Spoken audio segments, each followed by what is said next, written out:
Hi, thanks for checking out our channel here. This is going to be maybe a repair video on this particular unit. This is a Gallagher S17 circuit board. I've actually got two from one customer. This particular one's an older version, so 04 serial number, so it's 2004, so it's 21 years old from the time I'm making this video. Gallagher came out with the S17 under a different model called the S15, the green case unit, back in like 1997. So the first version of the S15, it was green. It looked just like the S17 but green. Had a push button versus a toggle switch. They got rid of the toggle switch in like 98, the following year. And then they came out, I think, 98, 99. I think in 99 so it came out the S17. So we're talking about almost a 30-year-old design of a fence charger. And the S17 model number was from 99 to about 2015-ish. And then they came out the S22. It looked just like it, but a little bit fancier looking board. And all digital, surface mount electronics on about 80% of the board, except for some of these other big parts. That was around to about 2017-18. And then they came out with the S16 and the S20, current style stuff. But anyways, this is an S17. We're going to try to see if we can get this board going. Now Gallagher they made this whole board in-house. They built the capacitor, the transformer itself was built by them in-house. There wasn't an aftermarket for these, but luckily, I think depending on what's wrong with this one, if this needs a transformer, we've got a company that's going to, actually the same company that's making that's making this analog electric fence tester. So hey, also if you want one of these, let me know. I'll get you one. These can be used to test both the energizer as well as the electric fence itself. There's a couple leads on it. It's got these leads on there. It has a black and a red. There's no polarity. It doesn't matter which to your fence and ground. It doesn't matter which for this tester. It doesn't matter. They just put red and black on there.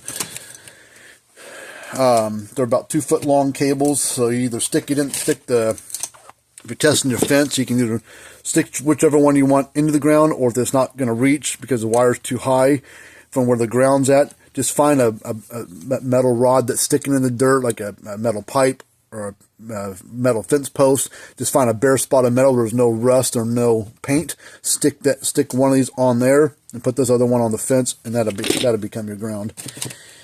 So, but anyways, let's hook this unit up. I need a battery wire to hook onto it. Plugs on right there. This is also a 6-volt unit, so we got to bring my power supply was at like 13, so I brought it down about 6.7 volts. That's right in the neighborhood where we need to be. So I'm going to plug this on here. And the way that this unit board is sitting on the bench, it's inverted from when it's inside the case. So down is on and up is off. When it's in the unit, up is on, down is off. This thing's inverted because it's sitting on the table compared to how it is when it's sitting in the unit itself. Oh, wait a minute. I've got a cord already hooked up to my power supply. So plug this on. Should come right on, hopefully.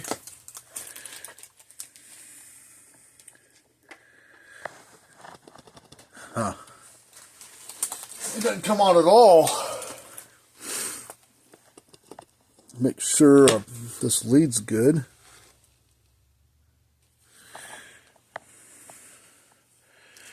Let's get that other wire. That one looks a little suspect.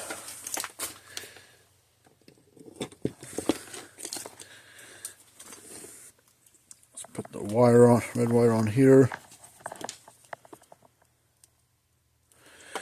Nothing, so that cord's probably fine. So what is going on with this? Why won't it come? It doesn't even light up. There's no draw on my power supply. It has a little fuse on there, which fuses don't pop on these hardly ever. So let's check the fuse and see.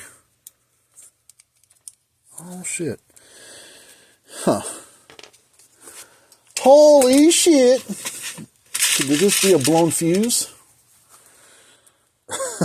I don't think I've ever replaced a fuse on one of these things. They are so rare to go bad. It's across the battery wire, so it's like if you short your battery out while the thing's plugged in, maybe it'll pop the fuse. So that's, you know, maybe that's what the customer did to this thing. Maybe he accidentally touched something across the battery. But see, there's a 6-volt battery inside the case of the unit, so, you know, once it's turned on, you close the case up, you basically walk away from the thing. Why would it be, why would the battery get shorted out? Unless something in the board is popping that fuse. We're going to find out here in a second. We're going to, look at that. Clicking right along. Let's put our tester across here. Should be, and these orange transformers use about 7,000 to 8,000, maybe 9,000 volts out of it. And we're getting about 8,000 volts out of it. Let's put a screwdriver across the terminals there and see what kind of spark we get out of it.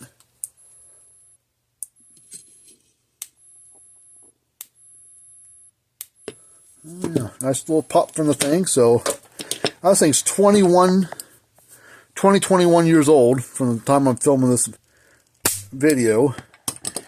And got original transformer, got original everything, and all it needs was a fuse. So why do you buy Gallagher? Because they hold up. They last a long time. For whatever reason, that fuse is blown. Well, let's move on to the second board he's got here. One down, one to go. His note just said no power. Well, it had no power because it didn't turn on. Here's another one. Voltage, low voltage output. Well, that's probably going to be a transformer. This one's a 2008.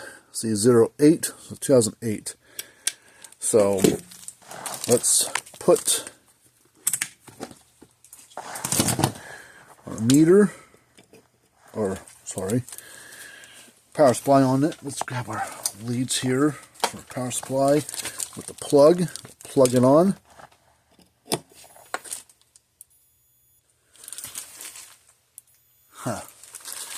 The red light's not flashing, which not sure about that. The bulb doesn't look burnt. It's an LED. It's possible the bulb is burned out, but that'd be a strange deal for that to happen. Let's put this meter across here.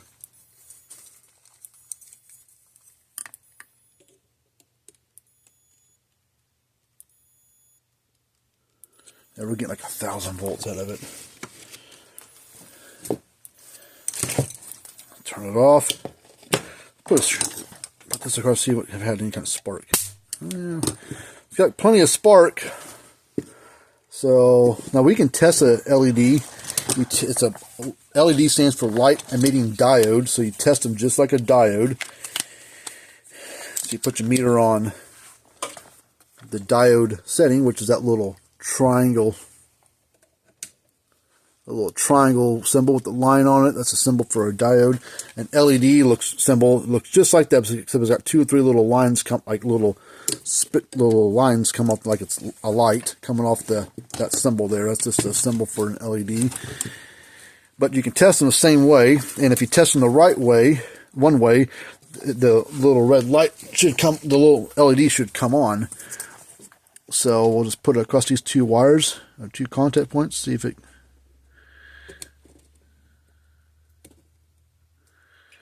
Oh, see, the diode's good. See, forward bias, and it's good, but it does not come on.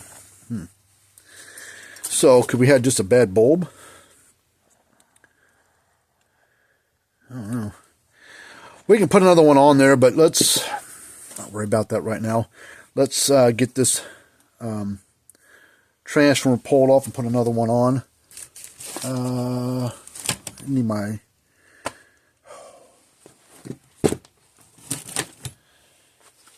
desolder braid. Let me turn the light on so I can see where I'm at with what I'm doing here. Okay, here's my solder. I need my desolder braid. Drop it, roll somewhere. It's a little, I just had it earlier. I rolled it up, and I thought I set it down somewhere. Alright, give me a minute. I'll pause the video and look for a second, a little deeper, and then we'll get back and swing at things. Alright, I found it. A weird spot. I don't know why I set it over there for.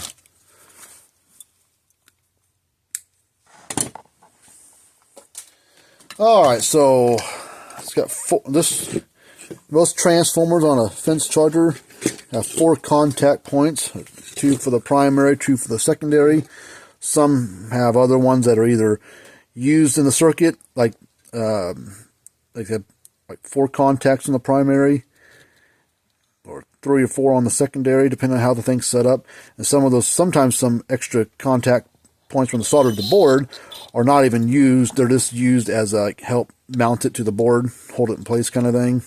You know, extra support. This just has 4. 2 for the primary. 2 for the secondary.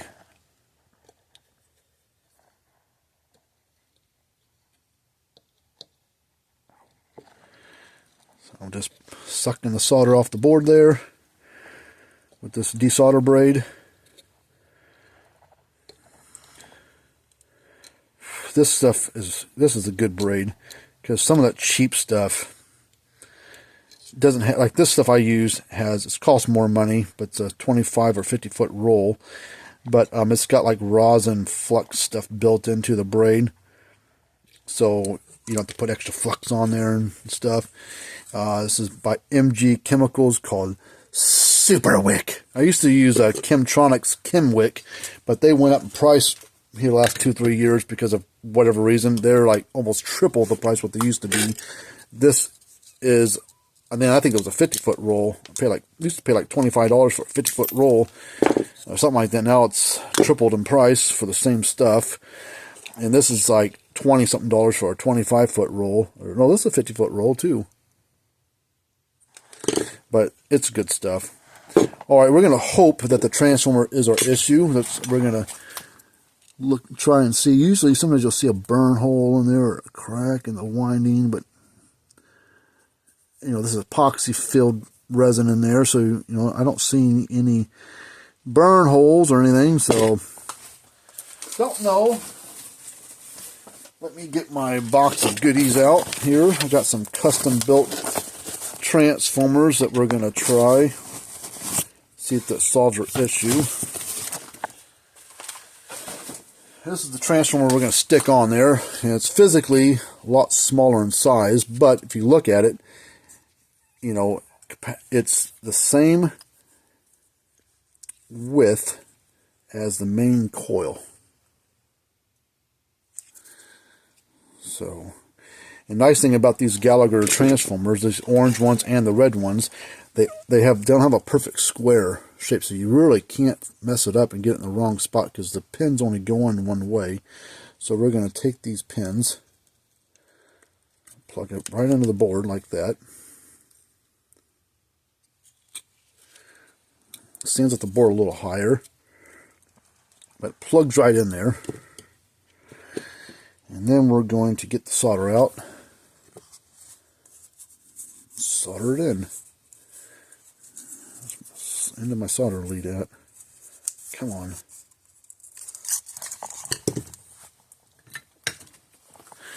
And we're going to solder it in.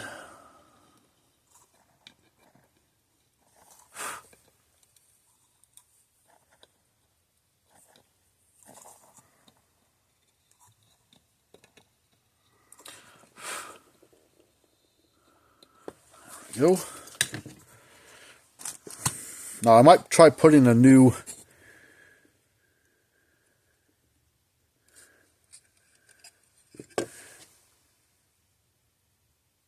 LED on there, but it's not super crucial. Let's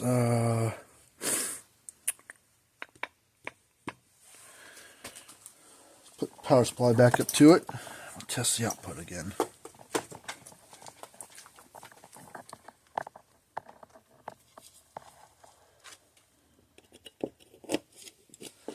Turn it that way, put the switch on, turn the power supply on.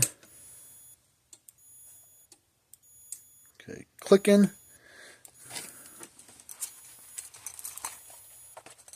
pretty quiet units. Put a meter across there.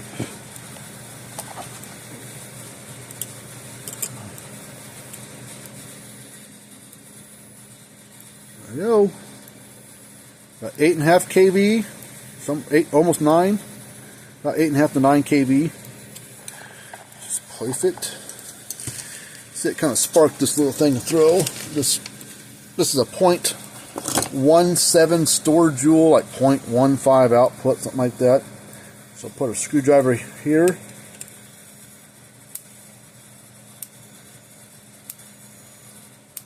There we go. Alright, so flip this over.